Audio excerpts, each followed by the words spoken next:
आजादी का ये महापर्व 140 करोड़ संकल्पों का पर्व है। आजादी का ये पर्व सामूहिक सिद्धियों का गौरव का पल है। हर हृदय उमंग से भरा हुआ है। देश एकता की भावना को निरंतर मजबूती दे रहा है। 140 करोड़ देशवासी आज तिरंगे के रंग में रंगे हैं। हर घर तिरंगा, भारत के हर कोने से,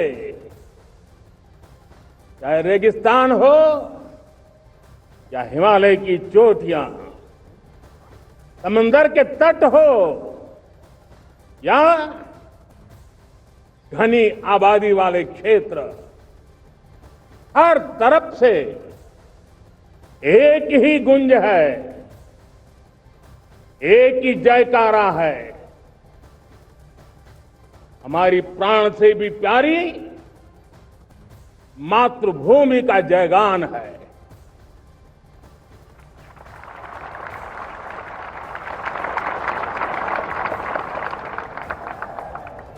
मेरे प्यारे देशवासियों,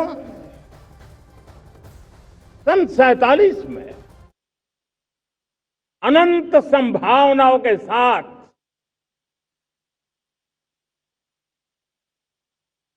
कोटि कोटि भुजाओं के सामर्थ्य के साथ हमारा देश आजाद हुआ। देश की आकांक्षाएं उड़ाने भर रही थी, लेकिन चुनौतियां उससे भी कुछ ज्यादा थी। पूज्य बापू के सिद्धांतों पर चलते हुए संविधान सभा के सदस्यों ने एक बहुत ही महत्वपूर्ण दायित्व निभाया। भारत का संविधान गत 75 वर्ष से एक प्रकाश स्तंभ बन करके हमें मार्ग दिखाता रहा है। भारत के संविधान निर्माता अनेक विद महापुरुष डॉक्टर राजेंद्र प्रसाद, बाबा साहब आंबेडकर, पंडित नेहरू, सरदार वल्लभ भाई पटेल, डॉक्टर सर्वपल्ली राधाकृष्णन जी, इतना ही नहीं, हमारी नारी शक्ति का भी योगदान कम नहीं था। हंसा मेहता जी, दाक्षायणी, वेलायुधन जैसी विदुषियों ने भी भारत के संविधान को सशक्त करने में अपनी भूमिका निभाई थी। आज लाल किले की प्राचीर से देश का मार्गदर्शन करने वाले, देश को दिशा देने वाला संविधान के निर्माताओं को आदरपूर्वक नमन करता हूं।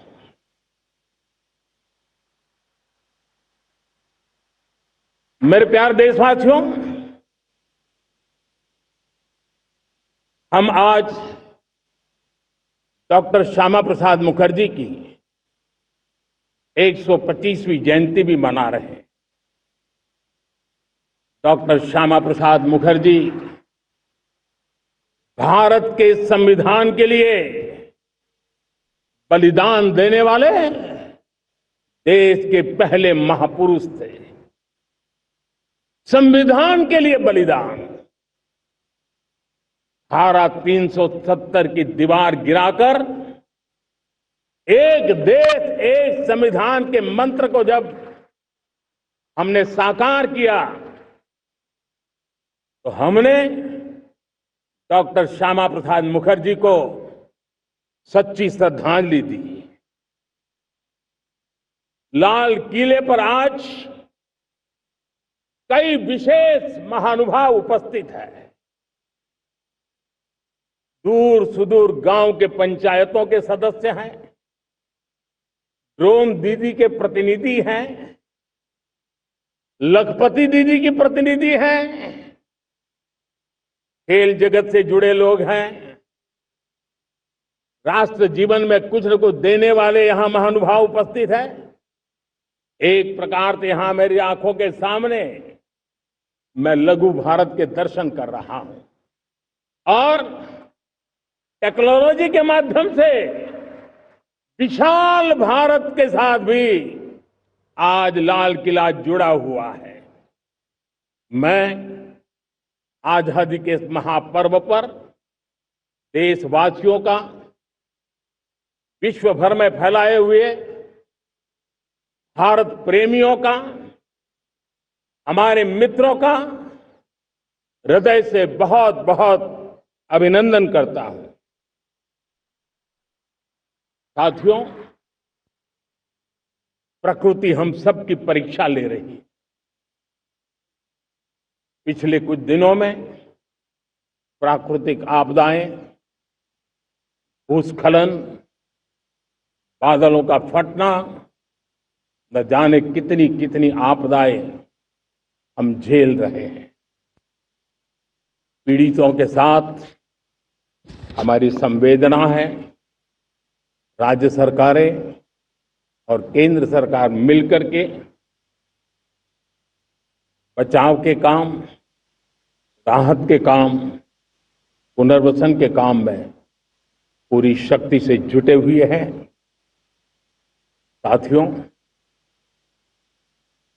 आज 15 अगस्त का एक विशेष महत्व भी मैं देख रहा। मुझे बहुत गर्व हो रहा है। आज मुझे लाल किले की प्राचीर से ऑपरेशन सिंदूर के वीर जाबाजों को सैल्यूट करने का अवसर मिला है।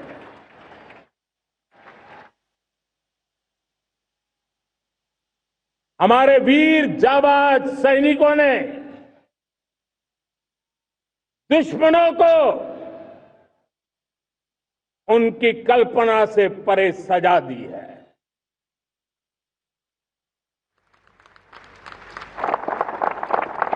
और इस अपील को पहलगाम में सीमा पार से आतंकियों ने आकर के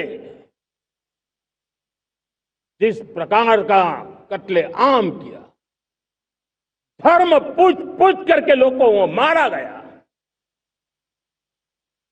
पत्नी के सामने पति को गोलियां दी, बच्चों के सामने अपने पिता को मौत के घाट उतार दिया गया। पूरा हिंदुस्तान आक्रोश से भरा हुआ था। पूरा विश्व भी इस प्रकार से संहार से चौंक गया था। मेरे प्यारे देशवासियों, ऑपरेशन सिंदूर उसी आक्रोश की अभिव्यक्ति है।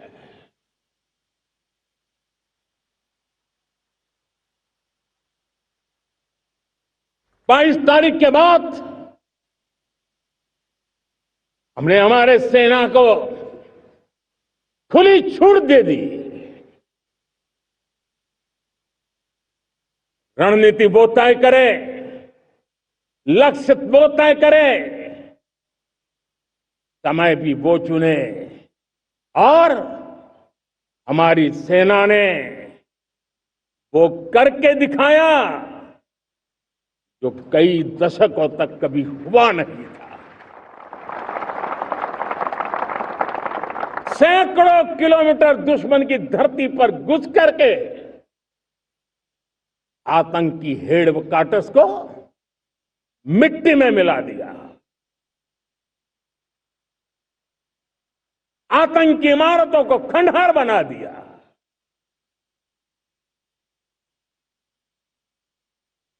पाकिस्तान की नींद अभी भी उड़ी हुई है।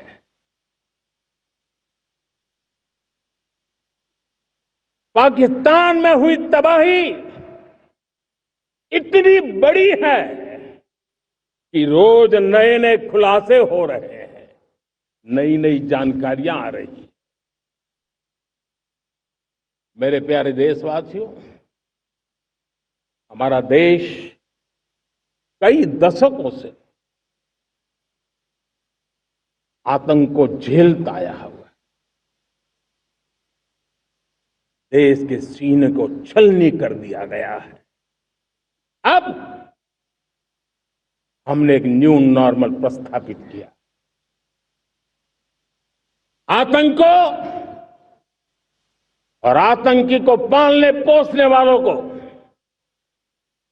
आतंकियों को ताकत देने वालों को अब हम अलग अलग नहीं मानेंगे।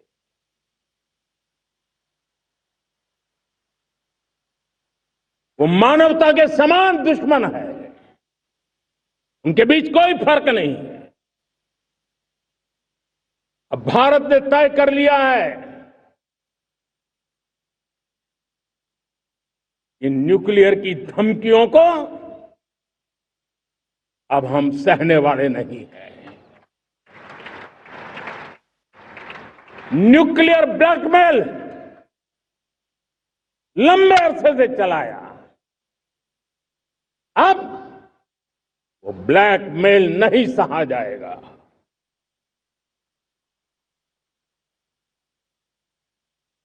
आगे भी अगर दुश्मनों ने ये कोशिश जारी रखी, हमारी सेना तय करेगी, सेना की शर्तों पर, सेना जो समय निर्धारित करे उस समय पर, सेना जो तौर तरीके तय करे उस तौर तरीके से, सेना जो लक्ष्य तय करे उस लक्ष्य को अब हम अमल में ला करके रहने वाले हैं। हम मुंह तोड़ जवाब देंगे। मेरे प्यारे देशवासियों, भारत ने तय कर लिया है, खून और पानी एक साथ नहीं बहेंगे।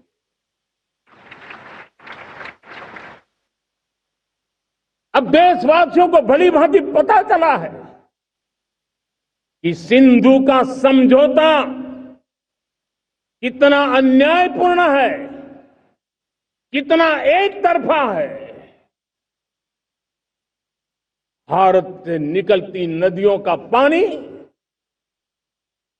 दुश्मनों के खेत को सींच रहा है और मेरे देश के किसान, मेरे देश की धरती पानी के बिना प्यासी है।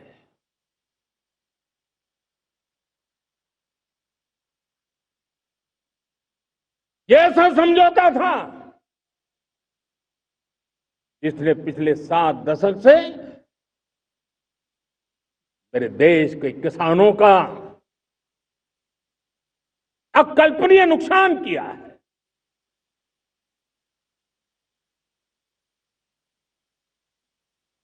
अब हिंदुस्तान के हक का जो पानी है उस पर अधिकार सिर्फ और सिर्फ हिंदुस्तान का है, हिंदुस्तान के किसानों का है। भारत कतई सिंधु समझौते को, उस स्वरूप को दशकों तक सहा है, उस स्वरूप को आगे नहीं सहा जाएगा। किसान हित में, राष्ट्र हित में ये समझौता हमें मंजूर नहीं है। मेरे प्यारे देशवासियों, आजादी के लिए असंख्य लोगों ने बलिदान दी,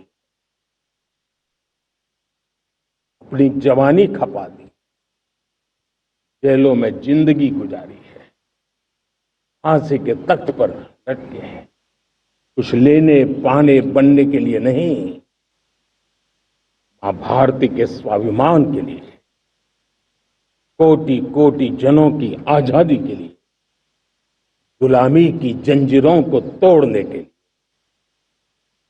और मन में एक ही भाव था, स्वाभिमान। साथियों, गुलामी ने हमें निर्धन बना दिया, गुलामी ने हमें निर्भर भी बना दिया, औरों पर हमारी निर्भरता बढ़ती गई। हम सब जानते हैं, आजादी के बाद कोटि कोटि जनों के पेट भरना बड़ी चुनौती थी, कि यही मेरे देश के किसान हैं जिन्होंने खून पसीना एक करके देश के अन्न के भंडार भर दिए।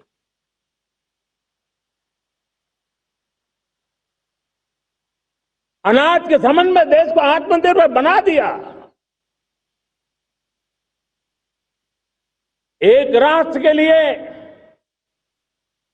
आत्मसम्मान की सबसे बड़ी कसौटी आज भी उसकी आत्मनिर्भरता है। और मेरे प्यारे देशवासियों, विकसित भारत का आधार भी है आत्मनिर्भर भारत।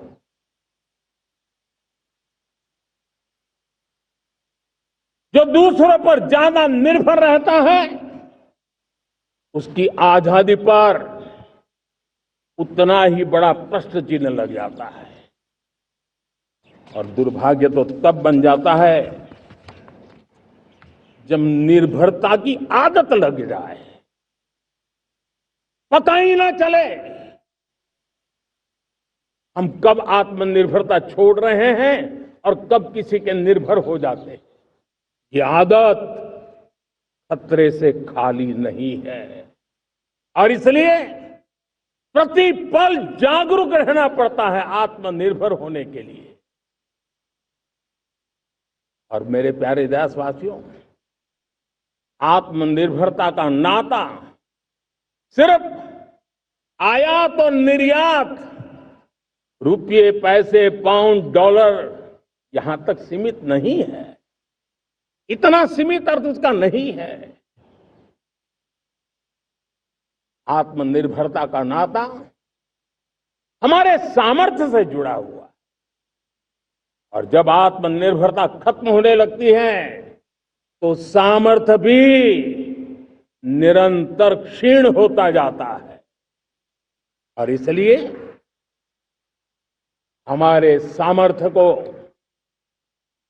बचाए रखने, बनाए रखने और बढ़ाए रखने के लिए आत्मनिर्भर होना बहुत अनिवार्य है। साथियों, हमने ऑपरेशन सिंदूर में देखा है मेड इन इंडिया की कमाल क्या थी। दुश्मन को पता तक न चला कि कौन से शस्त्रास्त्र है, ये कौन सा सामर्थ्य है जो पलक भर में उनको नष्ट कर रहा है।